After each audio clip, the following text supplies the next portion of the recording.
और ये बहुत ही इंपॉर्टेंट फंडामेंटल राइट का टॉपिक कि कौन से फंडामेंटल राइट्स जो होते हैं वो इंडियंस के लिए हैं और कौन से फॉरेनर्स के लिए हैं। भाई जितने भी फंडामेंटल राइट्स हैं वो तो इंडियंस को तो सारे के सारे अवेलेबल हैं, वो तो उसमें तो कोई प्रॉब्लम है ही नहीं, उसका तो कोई वॉल्यूशन कर ही नहीं सकता, इंडिया के सिटीजन्स के अगेंस्ट तो नहीं कर सकता। लेकिन कुछ ऐसे होते हैं जो फॉरेनर्स के लिए नहीं होते हैं, ठीक है।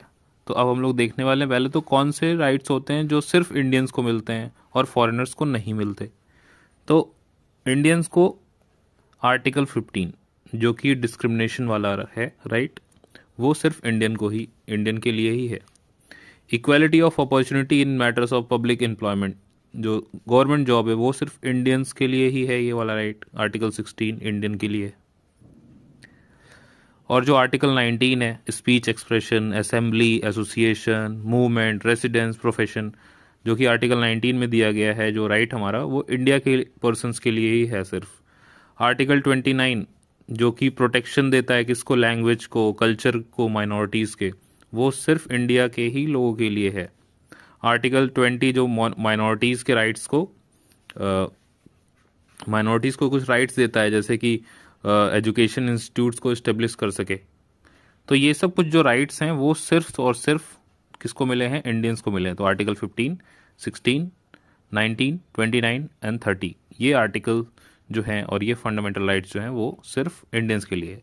अब वो कौन से हैं जो इंडियंस के लिए तो है ही हैं, साथ में फॉरेनर्स के लिए भी हैं। फॉरेनर्स में सिर्फ वही फॉरेनर्स आएंगे जो हमारे एनिमी नहीं है। ऐसा नहीं कोई पाकिस्तान से बंदा आ गया उनको भी ये फंडामेंटल राइट दिए जाएंगे, नहीं, ये हमारा एनिमी एलियन है, कह सकते हैं कि जो फॉरेनर है ये हमारे एनिमी हैं। जैसे कि तुर्की से कोई आ जाए तो वो है उसमें article 14 equality before law, law के फ्रंट में जो है वो इक्वल हैं, वो भी हैं, बाहर के लोग भी। आर्टिकल 20 उनको, आर्टिकल 20 में क्या होता है कि एक ही क्राइम के लिए दो बार नहीं उनको पनिश कर सकते। Then article 21 protection of life and personal liberty. Then article 21A right to elementary education उनके पास भी है। आर्टिकल 22 कुछ अरेस्ट और डिटेंशन के लॉज हैं जो उनके लिए हैं। आर्टिकल 23 ट्रैफिकिंग नहीं होगी, कोई फोर्स लेबर नहीं उनसे कराया जाएगा, आर्टिकल 23।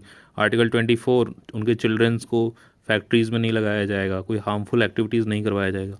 आर्टिकल 25 मतलब कोई भी अपना रिलीजन प्रोफेस कर सकते हैं।